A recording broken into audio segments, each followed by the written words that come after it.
आज जब ममता घर पहुंची तो उसने खाना नहीं खाया, सीधे अपने रूम में गई। बहुत ज्यादा निराश थी वो आज जो वो देख कर आई थी।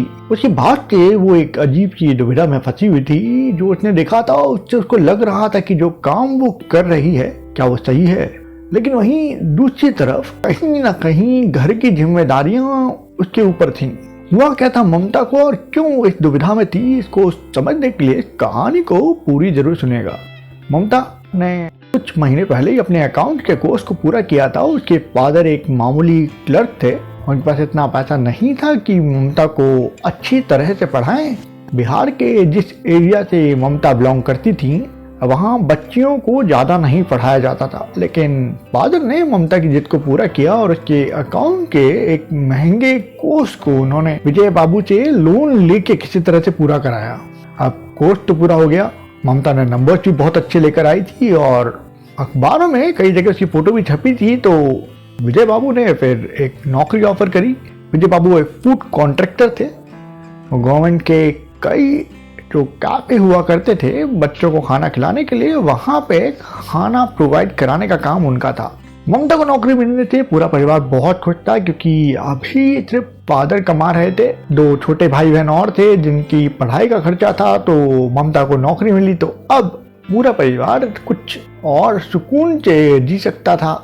बच्चों की पढ़ाई अच्छे से हो सकती थी। घर की कई जरूरतें अब अकेले पापा पे नहीं थी, ममता भी उसमें हाथ बता सकती थी। ममता खुश तो बहुत थी। 7 दिन तक उसने काम करा काफी खुशी, लेकिन 8वें दिन कुछ ऐसा हुआ जिसने उसको अंदर तक हिला के रख दिया। एक शाम जब वो ऑफिस से घर लौट रही थी तो उसकी एक दोस्त मिली और पास में ही एक स्टॉल थी जो विजय बाबू चलाते थे। तो ममता ने खुशी अपनी दोस्त को कहा कि चल अपन यहाँ से कुछ खाते हैं, कुछ डिस्काउंट भी मिल जाएगा। दोनों वहाँ गए और जैसे ही समोसे का पहला कौर अपने मुंह में डाला, ममता को समझ आया कि समोसे में कुछ गड़बड़ है। तेल कुछ अजीब सा लग रहा था और अंदर के मसाले में भी कुछ गड़बड़ है। ममता ने समोसा वहीं अपने बैग में रख लिया और उचित करी कि इसको पहचाना जाए। उसे लगा कि कुछ ऐसी गड़बड़ हो रही है जिसके बारे में विजय बाबू को नहीं पता, और इससे वो दुकान, वो जगह जहाँ से उसको पैसा मिलता है, जहाँ से घर में राशन आता है, उसकी ब्रांडिंग में कोई दिक्कत आ सकती है। कुछ बहाना बना के उस फैक्ट्री में पहुंची जहाँ पे ये सामान तैयार होता था, और वहाँ जाके उसने जो हालात देख वो शक्की पक्की रह गई। उसने देखा कि बहुत पुराना तेल यूज किया जा रहा है, मसाले बिल्कुल प्रॉपर नहीं है, उनमें कई जगह कीड़े लगे हुए हैं। जो कर्मचारी वहाँ पे काम कर रहे हैं उन्होंने बिल्कुल सफाई का ध्यान नहीं दे रखा। उसने ये सारी बातें नोट करी और जब उसने इस बारे में बात करनी चाहिए मैनेजर से जो पूरा फूड वगैरह बनाते हैं, खाना वाना बनाते हैं, तो उन्होंने उसकी बात को अनसुना कर दिया। ममता को कुछ गड़बड़ लगी और उसने सोचा कि मैं एक बार विजय बाबू से इसके बारे में बात करूंगी। अगले दिन उसने विजय बाबू से अपॉइंटमेंट लिया, उनसे मिलने उनके घर पहुंची। उन्होंने बहुत प्यार से उसको बिठाया और ममता ने वहाँ पे जब उनको बताया इस बारे में तो उसको लगा था कि विजय बाबू बहुत आग बबूला होंगे, उनके नाम को खराब किया जा रहा है। लेकिन वो बहुत ज्यादा अचंभे में पड़ गई जब विजय बाबू बहुत शांति से सुनते रहे और एक अजीब सी मुस्कुराहट थी उनके चेहरे पर। उन्होंने ममता को कहा, भाई तुमने ये बात किसी और को तो नहीं बताई? जब भी कोई बिजनेस किया जाता है तो उसके अंदर प्रॉफिट से ही काम चलते हैं। मेरे पास में लगभग 200 से ज्यादा और कर्मचारी हैं, उनके घरों को भी चलाना होता है, थोड़ा 19-20 तो चलता है। ममता ने बोलने की कोशिश करी, लेकिन इससे लोगों की सेहत पे विजय बाबू बोले, कुछ नहीं होता, मैं 5 साल से कर रहा हूँ ये काम, आज तक तो कुछ ऐसा नहीं हुआ।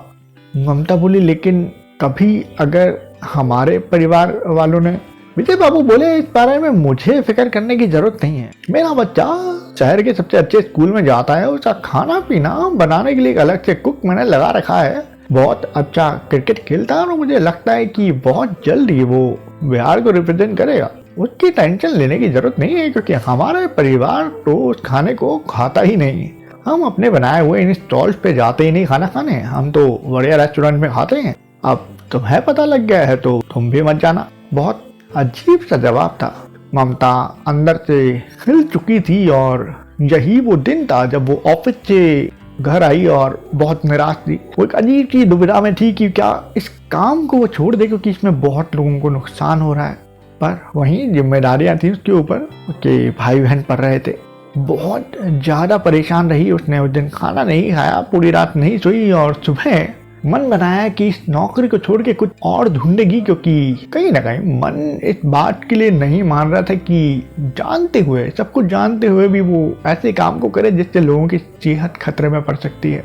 अगले दिन रविवार था तो एक दिन वो और रुकी और सोमवार सुबह जब वो अपना सामान समेट के जाना ही चाह रही थी तभी अचानक से उसके पास कॉल आया कि विजय बाबू मिलना चाहते हैं उससे। ममता बारी बन से वहाँ पहुंची। उसको लगा था कि मैनेजर को इस्तीफा देके निकल जाएगी, पर उसको लगा कि अब ये बात विजय बाबू तक पहुंच चुकी है तो एक मुश्किल फैसला रहेगा उसके लिए उनके बात करना। पर जैसे ही वो वहाँ पहुंची तो विजय बाबू ने कहा, अरे ममता तुम आ गई। मैं सोच रहा था कि हम डिपार्टमेंट खोलते हैं फूड सेफ्टी का, तो डिपार्टमेंट में हम फूड सेफ्टी का पूरा ध्यान रखेंगे कि सब साफ सफाई से हो और मैं चाहता हूँ कि उसको तुम लीड करो। अब ममता तो पहले ही नहीं चाहती थी काम करना और उसको लगा कि विजय बाबू कोई नया गेम खेल रहे हैं, कोई ऐसी चीज में उसको ढकेल रहे हैं जिसमें वो नहीं जाना चाहती। उसने हाथ जोड़े, उनसे कहा कि सर आपकी बहुत एहसान है मुझ पर, आपकी वजह से मैं पढ़ पाई, लेकिन मुझसे ये गुनाह तो मत करवाइए आप। मैं नहीं चाहती कि किसी और की सेहत मेरी वजह से खराब हो।